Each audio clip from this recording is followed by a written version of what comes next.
కొత్త విద్యా సంవత్సరం ప్రారంభమైన నేపథ్యంలో రంగారెడ్డి జిల్లా వ్యాప్తంగా ఆర్టీఏ అధికారులు ప్రైవేట్ స్కూళ్లు కాలేజ్ బస్సులపై విస్తృత తనిఖీలు నిర్వహించారు.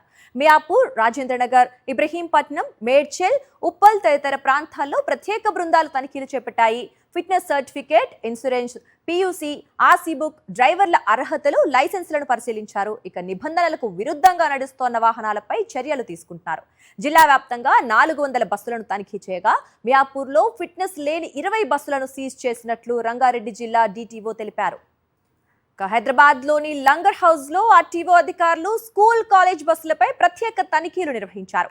బస్సుల్లో ఫిట్నెస్ సర్టిఫికేట్, ఫైర్ సేఫ్టీ పరికరాలు, ఫస్ట్ ఎయిడ్ బాక్సులు అందుబాటులో ఉన్నాయా లేవా అని పరిశీలించారు. అలాగే బస్సు డ్రైవర్లకు డ్రైవింగ్ లైసెన్స్ ఉందా అనే విషయాన్ని కూడా తనిఖీ చేశారు.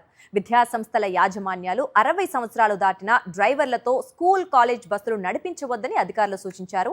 ఇక ఇప్పటి వరకు సుమారు 50 నుంచి 60 బస్సులను తనిఖీ చేయగా ఫైర్ సేఫ్టీ నిబంధనలు పాటించని 6 బస్సులకు చలాన్లు విధించినట్లుగా వెల్లడించారు. మరిన్ని అప్డేట్స్ కోసం ఛానల్ ను సబ్స్క్రైబ్ చేయండి. నోటిఫికేషన్స్ కోసం బెల్ ఐకాన్ పై క్లిక్ చేయండి.